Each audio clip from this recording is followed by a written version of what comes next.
कितना भी दुख, विपदा, कष्ट सम्मुख में खड़ा हुआ हो,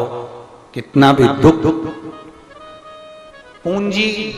धन की अगर आपको कमी पड़ रही है और ऐसा लग रहा है कि मेरे पास में कुछ भी नहीं, हम तो यहां तक कहेंगे कोई मकान बना रहे हो, बेटी का विवाह कर रहे हो, बेटे का विवाह कर रहे हो, कोई अच्छा कार्य कर रहे हो, धन संपदा की भी कमती दिखे तो उस समय पर कांता भगवान का स्मरण कर, कांता चक्र का स्मरण कर, शिव और नारायण का नाम लेकर, एक बेलपत्र, एक शमी पत्र, एक श्वेत पुष्प, एक लाल पुष्प, दोनों हाथ में लेकर भगवान शंकर के अशोक सुंदरी के स्थान पर अगर समर्पित करा जाए तो संपदा की भी कमी नहीं आती। वो कांता चक्र है जो नारायण के। यहां तक शिव महापुराण की कथा कहती है, अगर कोई विद्वत ब्राह्मण ने आपको बताया है कि आपके घर में पितृदोष है, कोई विद्वान ब्राह्मण ने बता दिया कि आपके घर में काल सर्प दोष है, कोई विद्वान ब्राह्मण ने बता दिया कि आपके यहाँ पर ये वास्तु दोष है और इस दोष को मिटाना जरूरी है, कोई ने आपको बताया, उस समय पर हमें घबराना नहीं।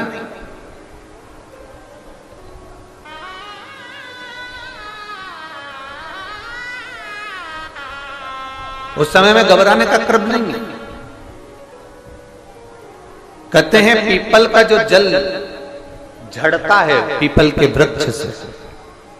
आप लोगों ने कभी देखा है कि नहीं देखा, वो हमको नहीं मालूम।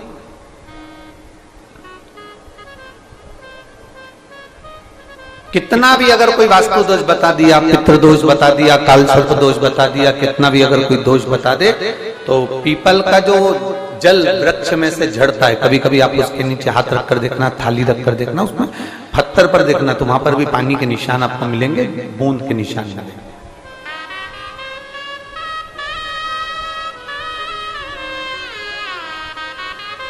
मात्र उस पीपल के वृक्ष के जल की एक बिंदी,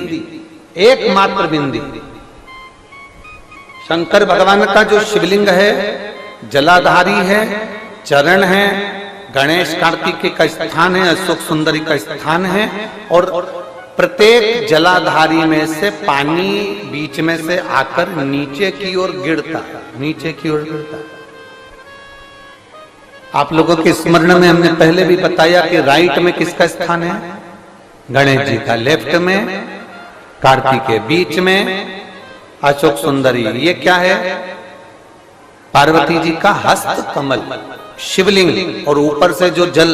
एक एक बूंद शंकर जी के शिवलिंग पर गिर रहा है वो शंकर जी की 5 लड़कियां, जया,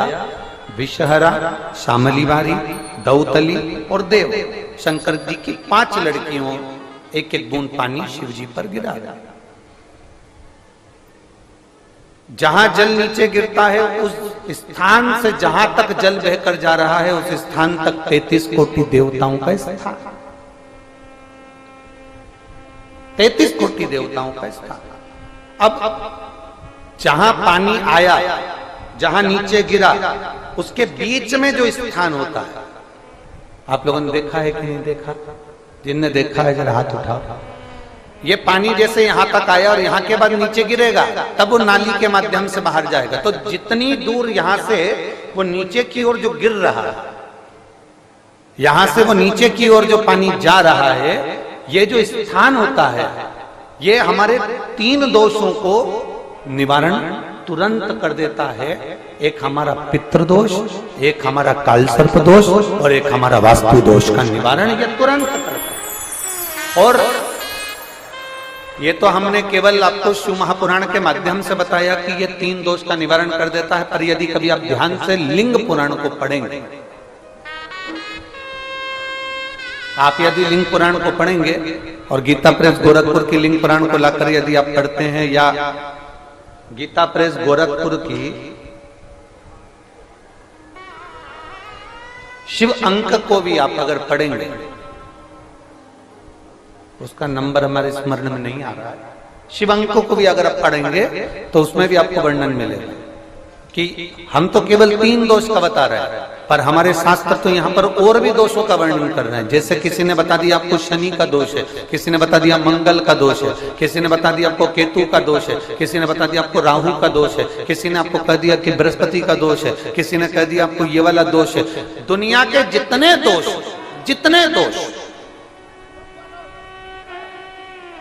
पीपल के वृक्ष के झड़ता हुआ जल की एक बूंद का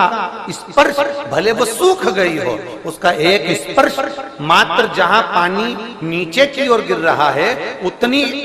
परिधि, उतनी जगह के बीच में जहां से पानी गिरता है, बस उस स्थान पर अगर वो उंगली अपना नाम और गोत्र का स्मरण कर कर भी लगा दी जाए और एक लोटा जल चढ़ा दिया जाए, तो ये जितने दुनिया के दोष हैं वो अपने आप समाप्त हो ही जाते हैं। शंकर की बोल बम का नारा है। और अच्छे से समझ लो, जरा ध्यान में आ जाए आप लोगों के, नहीं तो गलत कर बैठो तो बहुत स्मरण रखिएगा। शिवलिंग जलाधारी में से पानी बहता है, नीचे की ओर जाता है। जितना मोटा शिवलिंग की ये जलाधारी होती है, उसमें से पानी जहां नीचे गिरता है, जितनी भी मोटी हो, उसमें कहीं पर भी आप बिंदी लगा सकते, कहीं उस स्थान पर आप कहीं पर भी उस बिंदी को लगा सकते। कोई कह दे तुमको कि तुम्हारा मंगल गड़बड़ है, कोई कह दे तुमको तुम्हारा राहु गड़बड़ है, कोई कह दे तुमको तुम्हारा केतु गड़बड़ है, कोई तुमसे कह दे तुम्हारा बृहस्पति गड़बड़ है, तो समझ लेना कि हमारे ग्रह की दशा को सुधारने के लिए ये जो स्थान है, बस उस स्थान पर एक बिंदु एक। अब आज के जमाने में आपने देखा होगा, जब से आप शंकर जी को जल चढ़ाना प्रारंभ करें, जब से आपने शिव महापुराण की कथा सुनना प्रारंभ करी, तब से आपने सुना होगा कि कोई भी अब ज्यादा आपको सुनने को नहीं मिलता कि वास्तु दोष हो गया, कि पितृदोष हो गया, कि कालसर्प दोष हो गया। इसके पहले का जो समय था, उस समय किसी को भी पत्रिका दिखाओ, किसी के पास भी जाओ, वास्तु दोष, कालसर्प दोष, पितृदोष, ये सारे दोष चलते रहते थे। पर तुमने जो एक लोटा जल शंकर भगवान को समर्पित करा, तुम्हारा चढ़ा हुआ जल उसी स्थान से नीचे गिर रहा है जहां हमने बिंदी लगाने का बताया, वहां से नीचे गिर रहा है, तो तुम्हारा दोष जल चढ़ाते चढ़ाते अपने आप वो दोष समाप्त होता चलेगा। सारी समस्या का हल एक लोटा जल।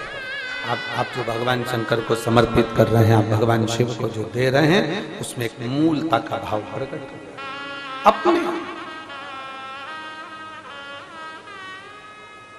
और मैंने तेरे ही भरोसे बाबा, तेरे ही भरोसे हवा बिच उड़ती जावांगी, बाबा डोर हथ